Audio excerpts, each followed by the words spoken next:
Welcome to the debate. Our topic today, well, it tackles a pretty contested strategy in modern relationships, one emerging from quite extensive research. The absolute necessity, it argues, of having a structured compatibility conversation by date 3. Yeah, that source material is definitely challenging some established norms, isn't it? About, letting things develop slowly. The fundamental argument, and they really drive it home with examples like Christina and Ryan, is that avoiding this kind of intentional early talk until you're deeply attached, say 6, maybe 9 months in, well, it's almost a predictable path to just massive emotional waste and, frankly, heartbreak when that fundamental incompatibility finally surfaces. Exactly. Christina and Ryan, 9 months in, genuinely in love, only to find out there's this core, completely non-negotiable clash over having children. The data suggests this kind of outcome isn't just tragic, it's actually preventable. So the central question for us today, I think, boils down to this. Does the compelling research that supports these rapid, structured compatibility checks, like by date 3, does it prioritize a necessary kind of filtering efficiency, but maybe at the expense of developing that more complex, nuanced understanding that you really need for long-term relational success? That tension right there. Speed versus depth. That's exactly, I think, where we need to focus our attention. Okay, so my position is that the evidence, well, it unequivocally supports rapid filtering on these core deal breakers. I see it as a crucial, almost protective mechanism. It's designed to save both people from the really detrimental emotional effects of getting attached to someone who's just fundamentally incompatible. The framework, for me, is built on that protective necessity. And while I absolutely agree that, intentionality is key and alignment on the big goals is crucial, I'm going to argue that relying too heavily on a really structured early checklist, while it risks failing to capture those more nuanced relational styles and emotional dynamics. And studies consistently show those are the things that cause the most persistent, relationship-ending conflicts down the line. Okay, let's dig into the data then, the data driving this idea of protective necessity. There's a Harvard study looked at 500 long-term couples, and the results were pretty staggering. Those who actually talked about major life goals in the first month, they showed 60% higher relationship satisfaction years later, and importantly, a 40% lower breakup rate.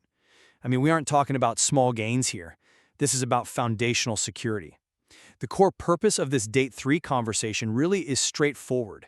It's to bypass that emotional sunk cost fallacy. Waiting, it only guarantees emotional devastation when the inevitable incompatibility on fundamental life structure issues, like, marriage, where you live, kids, when that gets exposed.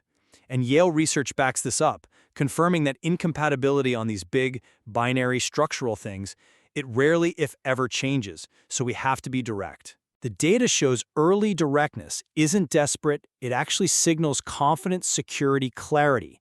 And what it does is it actively causes incompatible people to just self-select out.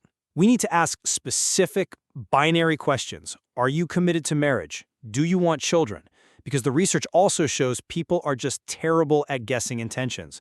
We rely on these dangerous, kind of hopeful assumptions otherwise. Okay, I see the power of that correlation absolutely. And preventing the emotional wreckage from goal incompatibility, yeah, that's a noble aim.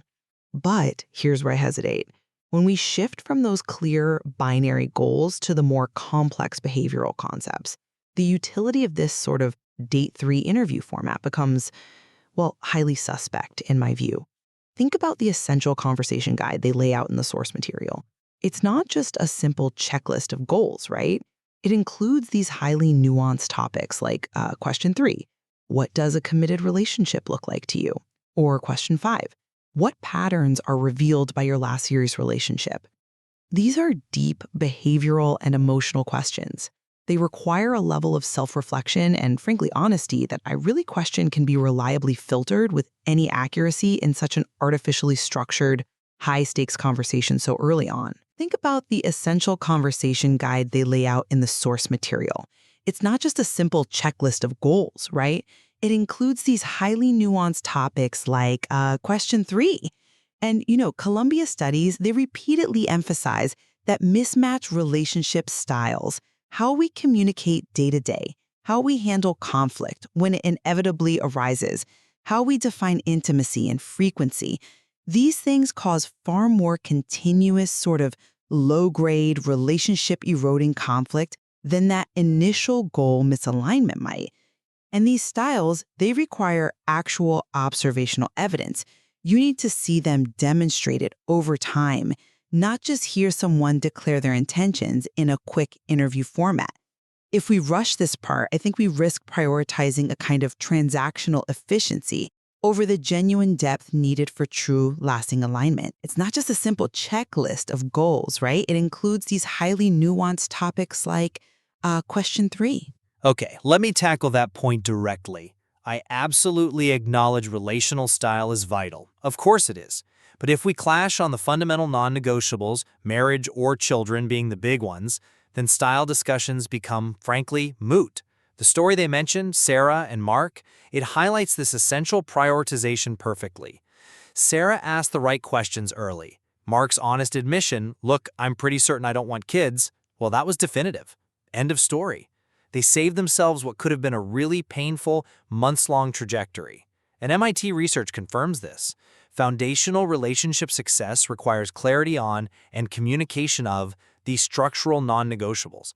If the fundamentals clash, even the best conflict resolution skills in the world are ultimately irrelevant to building a life together. That's a powerful case for the non-negotiables, I grant you. But I'd argue that your focus there risks oversimplifying the very complexity that the guide itself tries to measure. Yes, kids and marriage, those seem binary. But look at question 5 again, assessing past relationship patterns. That question is designed to be predictive. The research is quite clear. How a person talks about their last breakup is often an excellent predictor of their future behavior in relationships. But how do you accurately filter for things like accountability or emotional maturity or spotting red flags like chronic victimhood? The person who says all my exes were crazy. Filtering that requires real nuance, emotional intelligence from both sides. And in a structured environment, almost like an interview aimed at getting green lights, people can be very adept at masking those things or even fabricating the narrative of their past. And those critical elements of commitment in question 3, defining emotional intimacy, physical proximity, shared time, those rely on understanding behavioral style. And style is developmental, it's shown through action over time, not just stated intention on date 3.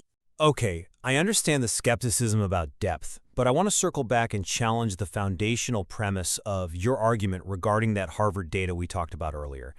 You're suggesting that relational styles need observation over time, right? But let's flip the causality for a second. The Harvard study shows discussing goals early correlates with higher satisfaction later. How do we know that this early discussion wasn't itself filtering out the people whose vague or resistant response is the first signal of a poor relational style?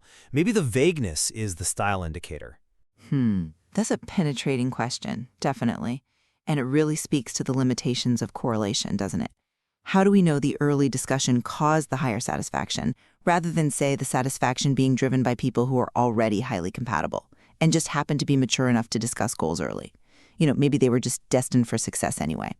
If we put too much stock in the absolute efficacy of the date 3 filter, we might risk creating a self-fulfilling prophecy, where we discard partners who actually might have excellent relational capacity, but just haven't reached the level of immediate self-reflection this guide seems to demand right at that moment.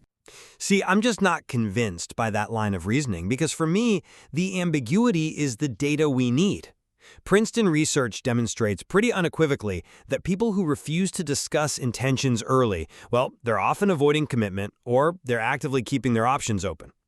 That date 3 conversation, it acts as a crucial litmus test. If a potential partner responds with that vagueness you mentioned, oh, I haven't really thought about it, or yeah, I'm open to it, maybe someday, that's not a failure of the filter. That is the immediate success of the filter. The goal is clarity now. If they can't articulate their desired path clearly, then their priority just isn't the path I'm seeking. Waiting around for them to develop or mature 6 months down the line, based purely on hope, That's precisely what leads to the Christina and Ryan disaster scenario.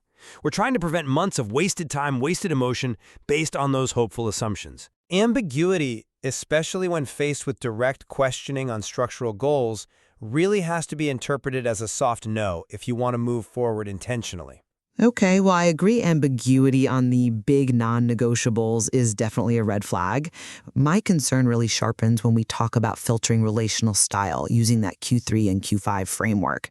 Think about the Yale research on vulnerability. It notes that productive relationship-defining conversations, they inherently feel slightly uncomfortable, right? Because they require genuine emotional exposure. But forcing the entire list of behavioral questions like, how exactly do you define intimacy? What are your specific standards for handling conflict? Forcing all that so early, it risks creating this atmosphere of an audition where the person being asked feels pressured to give the green flag answer they think you want to hear.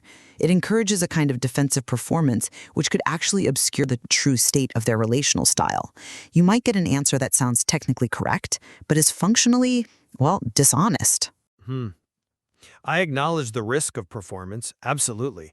But direct communication is the antidote to assumptions, and fundamentally it builds trust. Stanford studies show that sharing first, like Sarah did, when she clearly stated her intent to find a relationship that could lead to marriage, that encourages reciprocal vulnerability. It defines the territory right away, forces both people to operate from a more honest foundation from the get-go. This idea that this kind of directness scares people off, I think that's mostly a comforting myth. What it actually does is facilitate the efficient self-selection of the incompatible people, which is precisely its design function. That's a compelling argument for the transparency of goals, sure. But let's zero in on the specific behaviors that style misalignment really targets. How does a date 3 conversation truly measure conflict handling ability? I mean, it can't, can it? Conflict style, like does a partner withdraw under stress? Do they escalate with criticism? Or do they engage constructively? That stuff is only revealed under actual pressure. This crucial behavioral data is completely missed if we filter solely on stated intention before the first real, even low-stakes disagreement has even happened. If we rush the filtering process on style, we miss that vital observational evidence needed to assess reliability, emotional regulation. We miss subtle nonverbal cues. We miss seeing how they respond when their expectations are thwarted in real time. These are the very elements that those Columbia studies highlight as the true predictors of long-term relational friction. And they are, by their nature, developmental. They unfold over time. Okay, but then you're essentially suggesting we have to accrue significant emotional debt, get attached, before we have the right to assess compatibility on these deeper levels. I believe the framework mandates that you achieve clarity on the structural foundation first before you invest heavily in the process. If someone clearly states they want marriage and kids, then we can invest the subsequent weeks observing their conflict style, knowing the ultimate destination is mutually desired. But if they're vague on that destination, then observing their conflict style is an investment with a known high risk of zero return. The date 3 conversation is designed to minimize that high-risk investment dramatically. Look, the conversation is unquestionably essential. I'm not arguing against talking. The tension for me remains squarely on the accuracy of the filter at that specific point in time, date 3, especially when assessing those complex behavioral patterns. I fully support having the conversation to filter the binary non-negotiable goals by date 3, absolutely. But to rely so heavily on stated answers for the complex relational styles, intimacy needs, accountability, conflict approach as a hard filter quite so early, that risks discarding potentially wonderful partners who simply need a bit more time and trust to reveal their genuine capacity for connection and how they actually behave in a relationship. Ultimately, I see the date 3 conversation as a powerful, yes, protective mechanism. It helps facilitate that secure foundation and the confidence noted in the studies, but specifically for those who are mutually aligned on the big things. By front-loading the filtering of those non-negotiable incompatibilities, the framework offers a research pathway to save individuals from months, maybe years of emotional debt and eventual heartbreak. We're prioritizing long-term peace of mind. arguably over the short-term relational comfort of avoiding a slightly difficult but necessary conversation. And I believe we should acknowledge the limits of even well-intentioned structure. While yes, the research overwhelmingly supports clarity on the destination, the framework's attempt to also filter complex relational style by day 3, well, it risks neglecting that critical element of demonstrated behavior and organic style alignment. The conversation itself is essential, and the timing is certainly powerful for filtering goals, but we have to remember that the depth, the accuracy of answers regarding relational process, how people actually function together, likely requires more time, observation, and mutual vulnerability than a quick interview format right at the beginning can reliably provide. So it seems we both agree, definitely based on the strong evidence presented, on the undeniable need for early alignment on those fundamental life goals: marriage, kids, commitment level. Getting that clear early dramatically reduces wasted time and emotional damage. Intentionality, I think we can say, is the undisputed cornerstone of successful modern dating. Absolutely. Agreed on that. But the tension, it clearly remains, regarding whether that necessary depth of understanding relational styles, that really critical data on conflict handling, emotional intimacy, daily dynamics, can be reliably captured and, importantly, weighted equally alongside goals at that very date 3 stage, or if perhaps assessing style genuinely requires more organic, developmental observation within the safety of a growing connection. It is a profound balance to strike, isn't it? Maximizing that filtering efficiency while still honoring the inherent, sometimes messy, complexity of human connection. The material, though, certainly provides a compelling, research-backed starting point for anyone seriously searching for a truly compatible partner.